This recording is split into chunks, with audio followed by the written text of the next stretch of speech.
All right, so we're live. This is my first review on chapter 1 of Byung-Chul Han's In the Swarm Digital Prospects. I've recorded chapters 1, 2, and 3, and I've set visuals to it, so I'm going to be playing that in the background. The goal for this is primarily for me, but hopefully in the future, other people will be able to kind of come across the material, at least the audio parts, and look at the material and listen to it, because I listen to lots of audiobooks. So I was hoping that, someone else would be looking for his material. I'm like, oh, at least someone had a recording of this. That's how I learned anyway. So this is the first chapter. I'm going to try and do chapters 1, 2, and 3, and then I'll push forward and do the recording, the audio recording for the next chapter, maybe 3 chunks at a time. Then my long-term goal is to have other people read the material as well and have conversations about their thoughts and impressions and make content out of that as well. So what I'm going to do is start playing the first chapter, and I'm only talking about the first chapter, but I'm going to play that, and I'm here for the most part. I'm going to pop over my notes, and I'm going to be going back and forth between quoting Byung-Chul Han and then just giving my thoughts on it and my train of thought. So we start off with, quote, respectful interaction with others involves refraining from curious staring. But because distance is being removed, we begin to stare.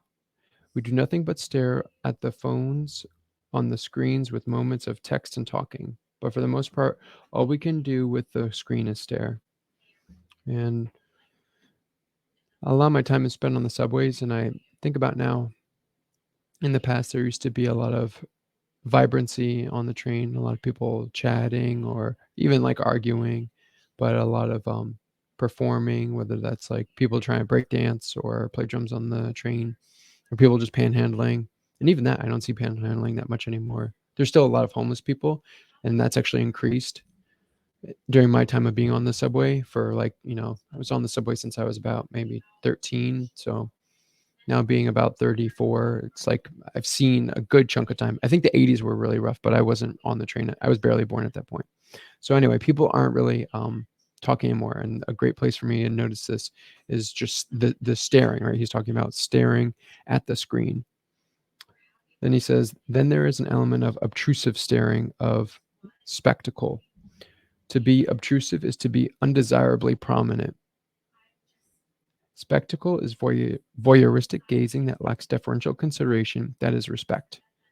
So I'm thinking now, like, we are sharing very intimate moments on these platforms, different parts of our lives, and then we put it out there, and then someone views it, people view that, and they're kind of just looking at the material, and it's detached from any human being that is, sharing that. There's a sense, there's a disconnect. Um, And then I said respect versus spectate or spectator. So I think of respect, it stands for consideration and caution. So we respect certain things like heights or guns. We have a respect for guns, a healthy respect for guns. But then I think of for spectate as one who looks on or watches. So, and then next quote, a society without respect, without the pathos of distance, paves the way for the society of scandal. And then I had to look up just to be sure. Scandal quote, definition is a publicized incident that brings about disgrace or offends the moral sensibilities of society. The screen brings about lots of scandal, lots of people becoming offended. So when I think of scandal, I think that that's the way that a lot of people try and engage with other people on the screen. They realize attention is the game. That's what we're everyone's fighting for right now. I'm fighting for, oh Jesus. Oh Jesus. All right. So I'm see, that's scandalous, right? There's something scandalous about that. Like, oh, what happened? But we're fighting for people's attention. And one way that we can easily garner attention is through scandal, just like um, as it says, a publicized incident brings about disgrace or offends the moral sensibilities of society, right? So like, I'm going to offend you because I know that you'll pay attention then if I'm offending you, right? You can't help but be like, oh, what the F, man? Like, why are you doing that? Or, that's totally wrong. And then I got you, right? I got your attention. So, among other things, sorry, quote, among other things, civil society requires respectfully looking away from what is private. Yeah, I mean, there's a sense of decorum and, not like looking at people when they're having a really private, like a really vulnerable moment. And you see lots of that, people record other people arguing, having these fights, and someone else is recording it. And then me as like the third person or whatever is watching this. And I'm like, I shouldn't even be watching it, but the algorithm feeds it to you. And then, some people think, oh, it's like, well, you are kind of looking for that, why is the algorithm feeding it to me? I don't know. But I mean, something should be private. Um, this is my thought. Taking distance is what constitutes the public sphere today. Public sphere. Today, however, a complete lack of distance and deference prevails. Intimate matters are being put on display and the private is made public. Sorry, that was him talking. Yeah, that was like my thoughts aren't that articulate yet. Um, I go on to say, we are being over socialized and encouraged to share everything through primarily the social media platforms. And I can go on about what that is and why that's happening, but I say, any image that you have taken during your day should be shared. Did it even happen if you didn't post it? That whole trope or the idea. And then I say, why the need for privacy? Do you have something to hide? And I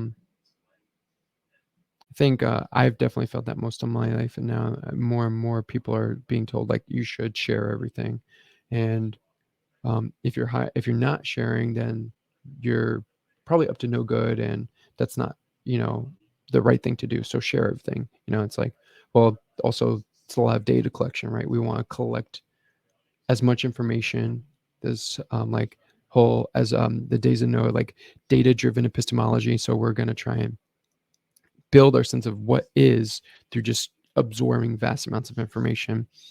It's like I don't have access to that vast amount. So, I mean, at least I don't think so. But so anyway, um, quote, understanding also requires a distance perspective. I go on to say, sometimes when we are too close to something, we can't differentiate where one thing begins and another ends. There's also something about distance of time that helps us understand, time to contemplate and reflect on the past. Yeah. And I mean, you could even bring it to a moment in your life, right? Can you reflect back on a moment maybe 5 years ago where you acted or behaved in a certain way?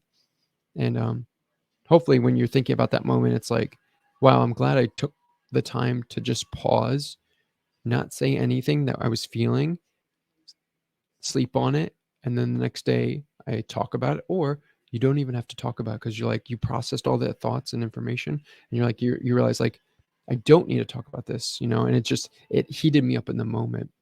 So distance perspective. Next quote. The corollary of dwindling spatial distance is the erosion of mental space. It makes me think of that idea or phrase, I need room to think. One can get lost if there's no distance. That is how one becomes part of the swarm and gets swept away in the swarm. So there's no space for a person to have their own mind palace. And I go on to kind of, I've heard of this term mind palace, and Juan from the One-on-One podcast talks about this mind palace. And he hasn't coined the term. He's just kind of making it a little bit more popular, at least around what I've known. And what I understand the mind palace to be is a place that a place the mind palace is a place and creates distance for a person to have their own unique place to live in. So they're a mental construct, a mental space, their own universe. It is crucial to have your own universe. Otherwise, you are living someone else's universe. I think that's very true.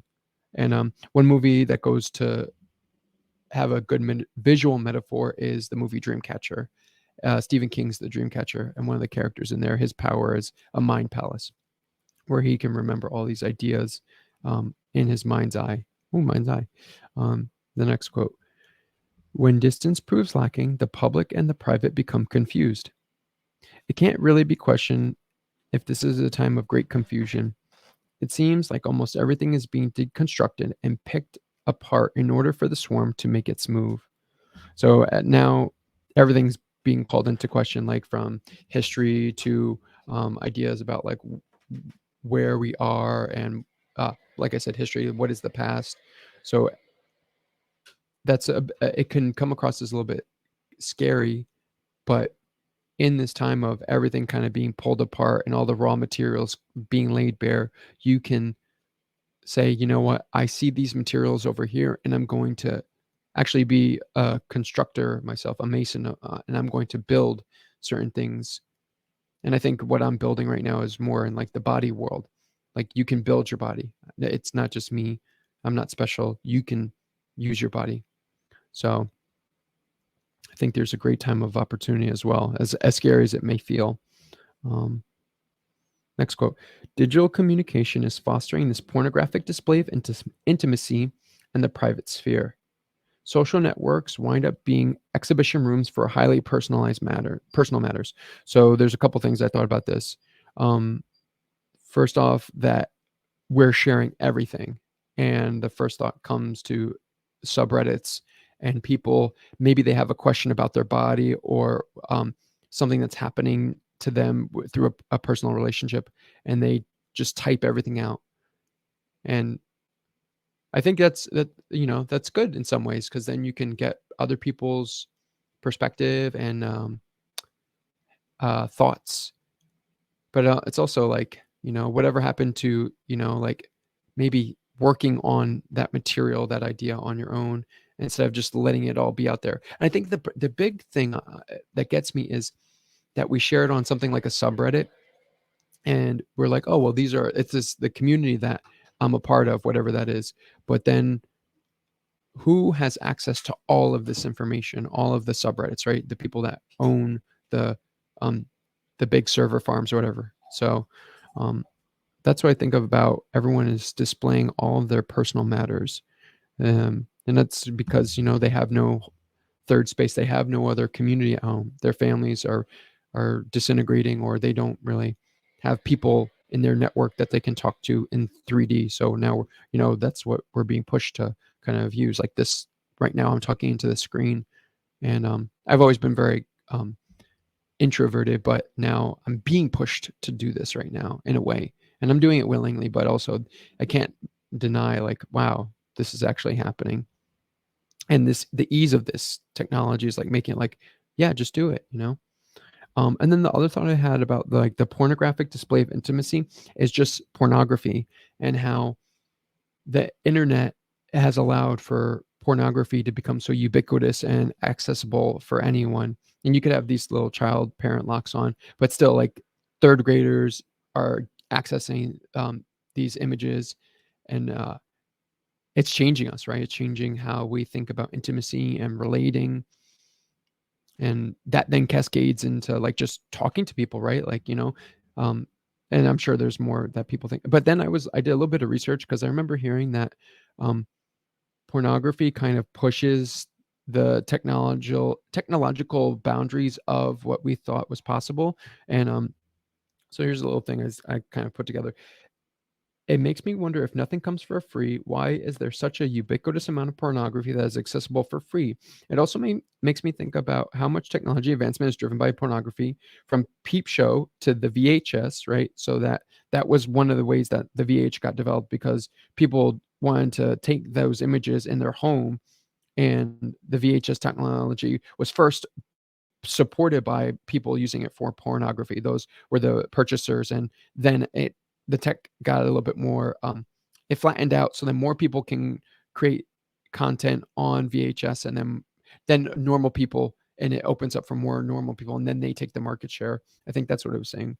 Um, to faster internet speed and file compression, right? Like you're able to stream these images in like 1080 on YouTube. It's like, no, well, that's all that was first kind of pushed, I think, through pornography. That's like, and the file compression is crazy. Not that I know that much, but and I said it starts off as the main driver and financial support, and it helps lower the cost so other industries can enter. Um, then I thought, this cuts into base desire of humans and hijacks through pornography. So it's like, yeah, like we have this innate desire, but this technology is brand new, and you could say, oh yeah, we've always looked at these images, but it's like with such ease and such quantity, and then the material is like transforming, what people find engaging, and it's getting even more like intense. And I don't know, I'm not really into it.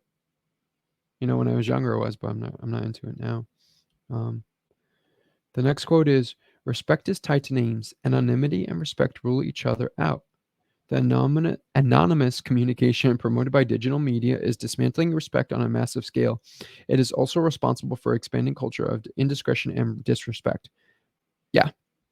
I mean, it's like now you could just go on to like someone's page and just type a bunch of stuff and have your avatar be some random thing, image or whatever. And I found myself looking at comments that I've received from people or online, and I get worked up about it. And then I'm like, but who is this? And why am I letting their words kind of egg me on or agitate me? And I think it's because like this technology is so new that we still have the biology of like, well, you're giving me this feedback and I'm taking the feedback and I get worked up about it. But it's like, no, this isn't, and it goes at the risk of like dehumanizing them. It's like, that's not a real person. It's a bot. So it's like, it's a tricky line because, you want to still have your humanness, your humanity. So, um, and then I said, it makes me think about the bare minimum of showing your face before entering the panel for the first time. And it also makes me consider how many of the interactions we are having online are with actual people as opposed to just bots. And that goes to like the Twitter files where, they recently released like 10-20% of all the interactions that you're getting on Twitter were bots, these bot accounts. And the next quote, "Names and respect are linked. A name provides the basis for recognition, which always occurs by name," end quote. Without a name, one can become part of the swarm, right? So like there's no more distance. You're nothing. So boom, you're just this energy, and you get swept away in the swarm. Quote, I need to stop sucking my teeth. Quote, "Practices that involve responsibility, trustworthiness, and reliability are also tied to being named. Trust may be defined as faith in the name." And then I go on to say, "Makes me think of familial roots and honor being tied to a name. How name dropping can change a person's opinion drastically. I know so and so." And sometimes you could drop a name and then the person that you're sharing that with is like, "Oh, well, now I know to completely avoid certain ideas or topics with you, or you associate with this person. So I have not a positive view of you. I have a different view of you." Um, but then I also think of, it can go the other way as well. Like I said, the name acts as a synopsis of sorts, allows for more detailed or complex interaction, conversations. So it's like you could share a movement culture's person's name, like Ido Portal. Oh, I'm familiar with his work. And then the person that you're talking to will now have a whole different perspective on you. Oh, this guy's ideology and methodology. So we can talk about these ideas. So it's not even like I'm going to look at you differently. It's like, oh, we can actually explore more um, kinesthetic, esoterica type ideas, which is a cool idea that you heard it here first. I'm coming up with this idea, and this project is me trying to flesh that out. Um, so names are really important, I think. And sometimes names are, maybe you don't have a name and you use not having a name to forget yourself. I don't know. Um, Next quote. "Shitstorms occur for many reasons. They arise in a culture where respect is lacking and indiscretion prevails. The shitstorm represents an authentic phenomenon of digital communication." Quote, and then it goes on, "Social media shitstorms are anonymous too. That is the source of their power." So he says shitstorm, and I'm like, okay, how would I define a shitstorm? Excuse me.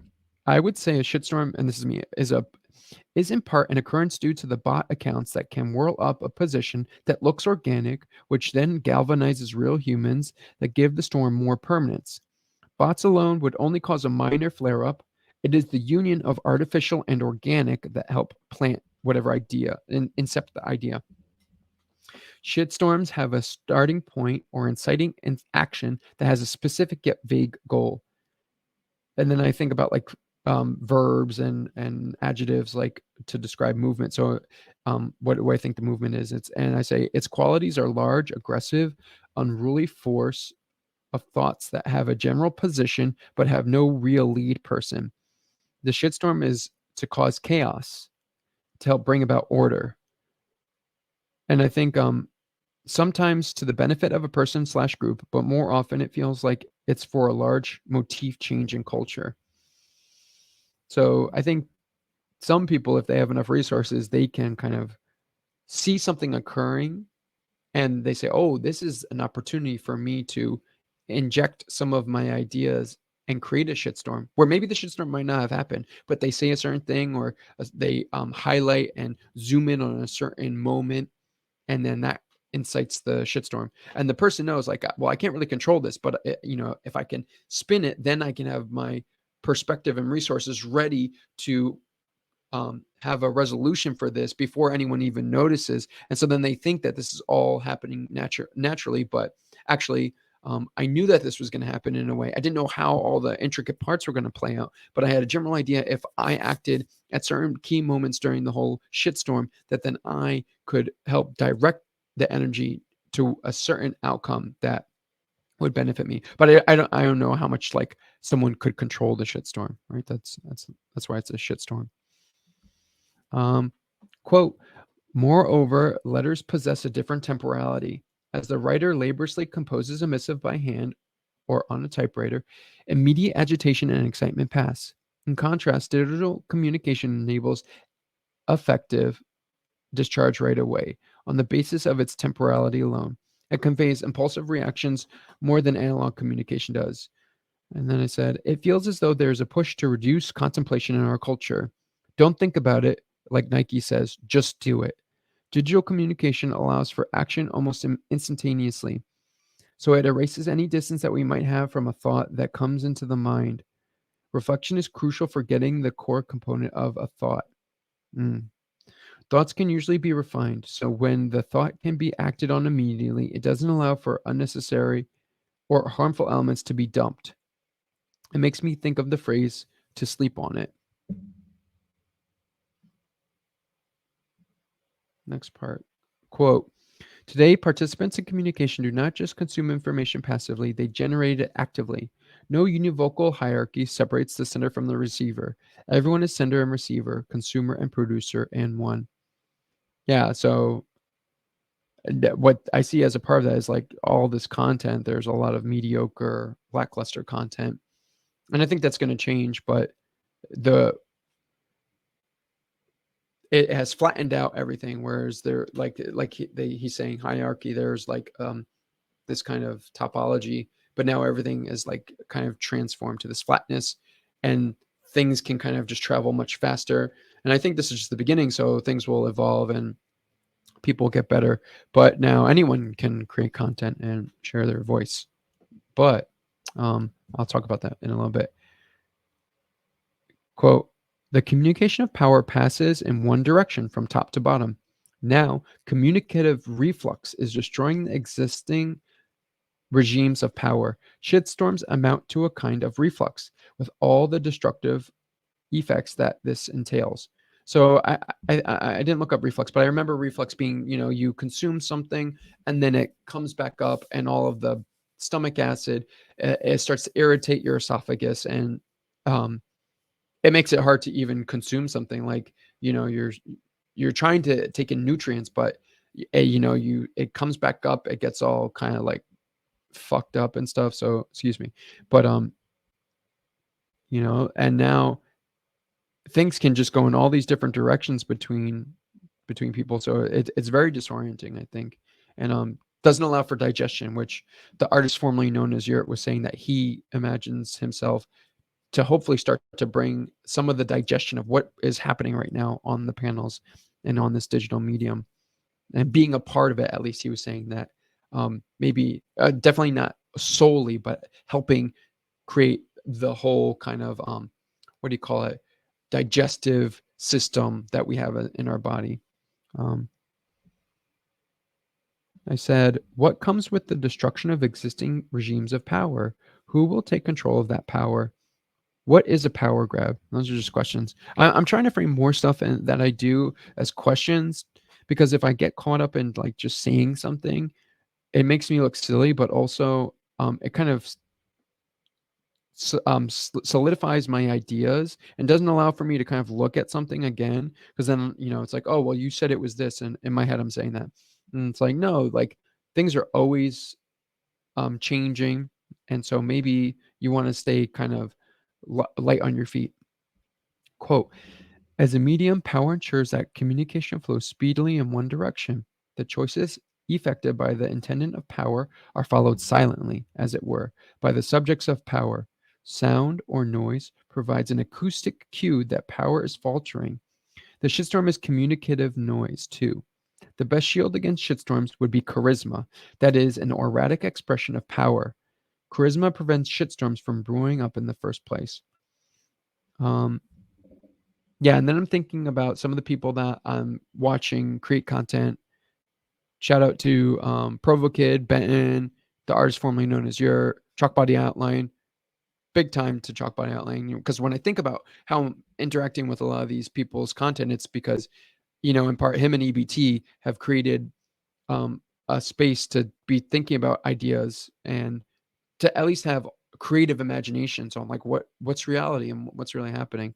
So, but these people, they have charisma, as I've noticed, and that there is nothing but noise occurring in our culture today. There is a growing dissonance and ever increasing amount of confusion. The noise is deafening at this point. There's something about charisma that does prevent shitstorms from brewing.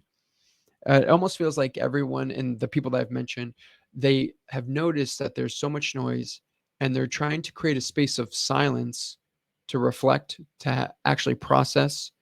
And in that silence, you can then analyze and resynthesize and send back out what we've been experiencing.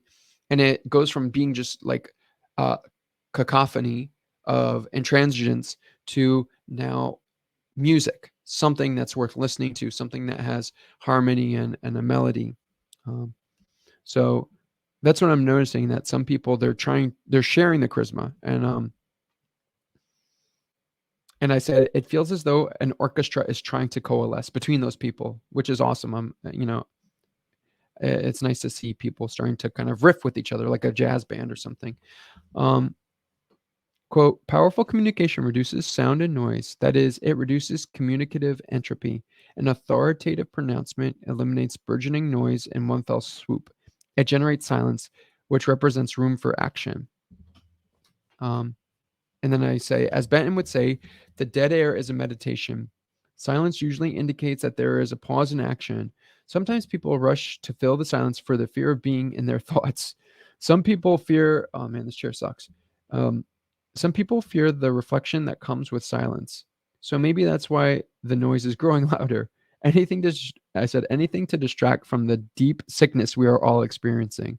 Yeah, it's like heck no, I don't want to like take a time to reflect and like notice what's happening around me. It's like, just turn up the volume to 11 and it'll be fine, right? Just it's that meme where the character is in the fire and like the flames are just like surrounding him, and he's like, everything's fine. It's like, oh dear, like we need more people to like not be like that. Then that's not helpful. Quote, shitstorms, which are noisy, start precisely when and where respect diminishes. A person granted respect does not stand subject to a shitstorm. I mean, that's perfect. Like when you think about it, it's like, if you respect someone, you're not gonna um, kick up a lot of dirt or be rude. It's the scandal that he's talking about. Like when scandal starts to build, and then disrespect grows, then it's like there's no sense of like, hey, this is polite society and we don't do those kind of things, and like um instead it's like anything is an option. And so then we kind of default to like these behaviors that um are impolite. And I mean, like, you know hopefully someone is teaching you that you should be polite and respectful. But I mean, no, because now we're being grown people are growing up on the phones. We give the phones to our children. I don't, but people give their phones or these devices to their children to kind of placate them, and it works. But also it's like the screens now growing your child. It's like, all right, well, they're not going to learn much from anything then, and then they're going to get programmed. So um and then because I prepared this for our conversation, and I was saying to him, it seems in some of your streams, it seems as though you were standing in the shitstorm to prove a point, the point that a true shitstorm does exist. You don't fully show your charisma, and I say erratic expression of power. And I think the dark year that he's kind of hinting at feels as though it's hit more of his charisma, right? He's taking a moment to be silent, let the sound hit and dampen and stop.